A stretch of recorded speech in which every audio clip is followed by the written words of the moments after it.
चातुर्मास म्हणजे काय?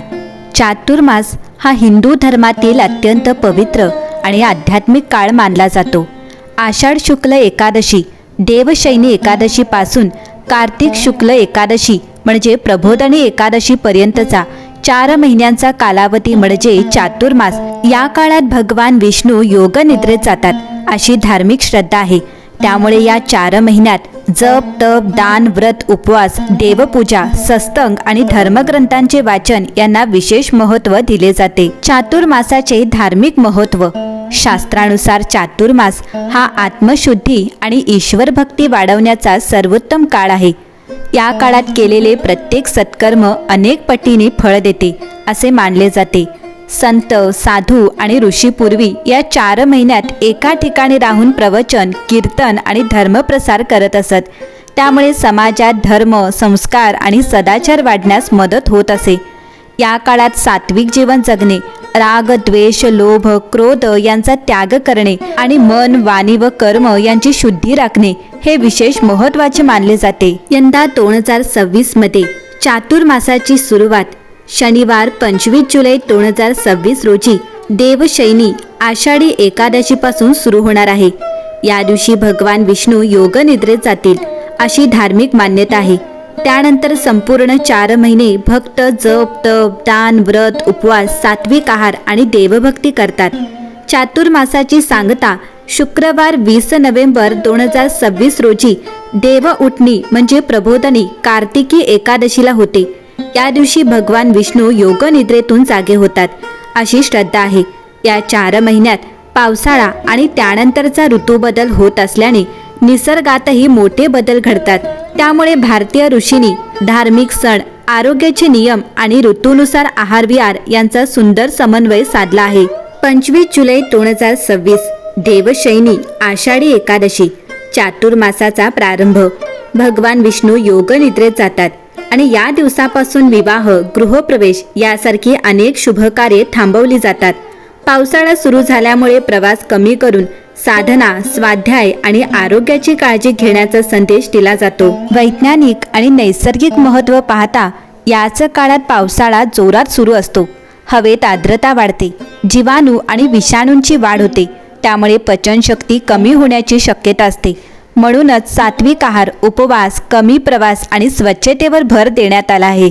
धर्माच्या माध्यमातून आरोग्य जपण्याचा हा अत्यंत सुंदर वैज्ञानिक विचार आहे. दुसरा आहे गुरुपौर्णिमा. 29 जुलै 2026 गुरुपौर्णिमा हा महर्षी वेदव्यास यांच्या जयंतीचा दिवस मानला जातो. वेद, पुराणे आणि महाभारत यांचे संकलन करून त्यांनी भारतीय संस्कृतीला अमूल्य ज्ञान दिले. म्हणूनच या दिवशी गुरूंची पूजा करून त्यांच्याप्रती कृतज्ञता व्यक्त केली जाते. धार्मिक महत्त्व काय? तर गुरु म्हणजे अज्ञानाचा अंधार दूर करून ज्ञानाचा प्रकाश देणारा. हिंदू धर्मात गुरूंना देवापेक्षाही श्रेष्ठ स्थान दिले आहे. गुरुशिवाय ज्ञान, संस्कार आणि मोक्षप्राप्तीचा मार्ग कठीण मानला जातो. याचे वैज्ञानिक महत्त्व असे की मानसशास्त्र सांगते की योग्य मार्गदर्शक असलेल्या व्यक्तीमध्ये आत्मविश्वास, निर्णय क्षमता आणि मानसिक स्थैर्य अधिक असते. गुरुपौर्णिमा ही आयुष्यात योग्य मार्गदर्शन स्वीकारण्याची प्रेरणा देते. तिसरा सण आहे नागपंचमी. 17 ऑगस्ट 2026 नागपंचमीला नागदेवतेची पूजा केली जाते. भगवान शंकराच्या गळ्यातील नाग आणि भगवान विष्णूंच्या शेषनागामुळे नागांना हिंदू धर्मात विशेष स्थान आहे. धार्मिक महत्त्व. नागपूजा म्हणजे निसर्गातील प्रत्येक जीवाबद्दल आदर व्यक्त करणे. नागाला संपत्ती, संरक्षण आणि भूमीचे रक्षण करणारा देव मानले जाते. वैज्ञानिक आणि नैसर्गिक महत्त्व पाहता साप हे शेतकऱ्यांचे मित्र आहेत. ते उंदीर खातात आणि पिकांचे नुकसान कमी करतात. त्यामुळे पर्यावरणाचा समतोल राखला जातो. नागपंचमीचा खरा संदेश म्हणजे वन्यजीवांचे संरक्षण आणि निसर्गाशी मैत्री. चौथा सण आहे रक्षाबंधन.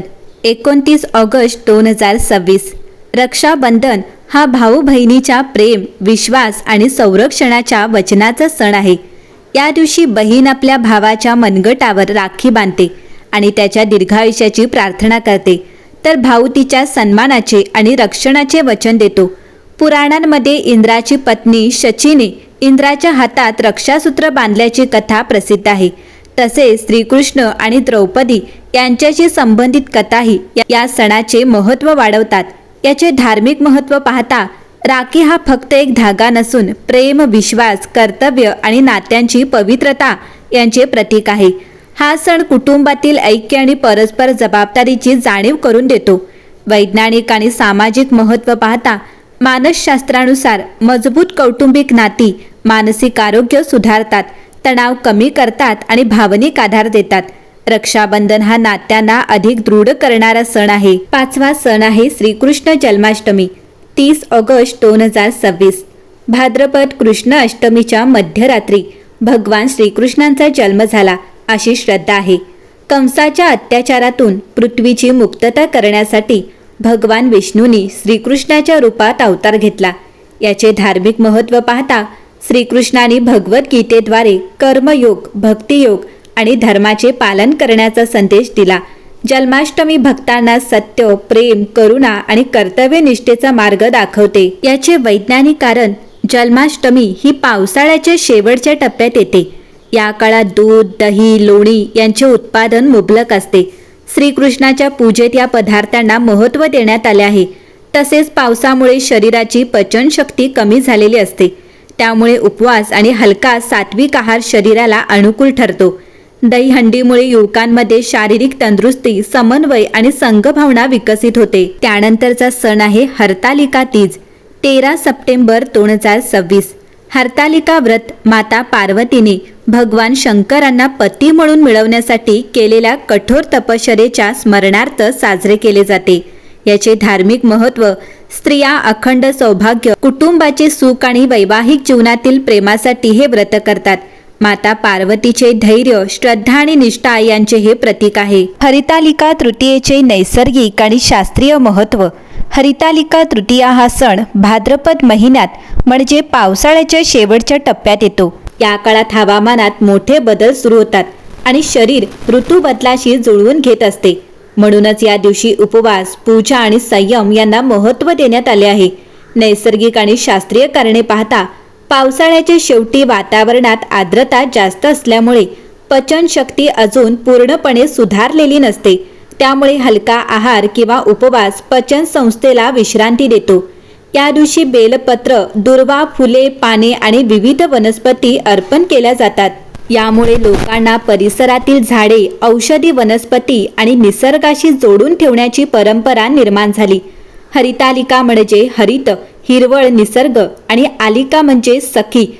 हा सण पावसाळ्यात बहरलेल्या हिरवाईचे स्वागत करण्याचाही सांस्कृतिक संदेश देतो. या काळात शेतीतील पिके वाढीच्या अवस्थेत असतात.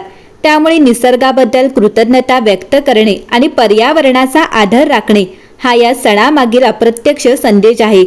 पूजा, ध्यान आणि जप यामुळे मन शांत होते, ताण कमी होतो आणि एकाग्रता वाढण्यास मदत होते. धार्मिक विधींचा हा मानसिक आरोग्यावर होणारा सकारात्मक परिणाम मानला जातो. त्यानंतरचा सण येतो श्री गणेश चतुर्थी, 14 सप्टेंबर 2026. भगवान गणेशांचा जन्मोत्सव म्हणून गणेश चतुर्थी साजरी केली जाते. गणपती हे बुद्धी, विवेक, ज्ञान आणि शुभारंभाचे देव मानले जातात. कोणतेही शुभ कार्य सुरू करण्यापूर्वी प्रथम गणेश पूजन करण्याची परंपरा आहे. याचे धार्मिक महत्त्व गणपती विघ्नहर्ता आहेत. भक्तांच्या अडचणी दूर करून योग्य मार्ग दाखवतात अशी श्रद्धा आहे. गणेशोत्सव समाजात एकता, भक्ती आणि संस्कृतीची जपणूक करतो. तर वैज्ञानिक आणि पर्यावरणीय महत्त्व पाहता आजच्या काळात शाडूच्या मातीची मूर्ती आणि नैसर्गिक सजावट वापरण्यावर भर दिला जातो. यामुळे नद्या, तलाव आणि जलचरांचे संरक्षण होते. सामूहिक उत्सव सामाजिक एकात्मता वाढवतात. अनंत चतुर्दशी, 28 सप्टेंबर 2026. या दिवशी भगवान विष्णूंच्या अनंत स्वरूपाची पूजा केली जाते. अनेक भक्त अनंत सूत्र बांधून सुख, समृद्धी आणि संरक्षणाची प्रार्थना करतात. याच दिवशी गणेश विसर्जनही केले जाते. याचे धार्मिक महत्त्व अनंत म्हणजे ज्याला अंत नाही. भगवान विष्णूंच्या अनंत शक्तीवर श्रद्धा ठेवून जीवनातील संकटांवर मात करण्याची प्रेरणा या दिवसातून मिळते.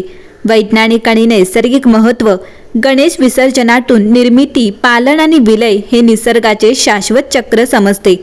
पर्यावरणपूरक विसर्जनाचा संदेश आजच्या काळात विशेष महत्त्वाचा आहे. मंडळी, पुढील भागात मी पितृपक्ष, नवरात्री, विजयादशमी, धनत्रयोदशी, नरक चतुर्दशी, लक्ष्मीपूजन, पाडवा, भाऊबीज आणि देवउठणी एकादशी यांचे धार्मिक, पौराणिक आणि वैज्ञानिक महत्त्व सविस्तर सांगेन.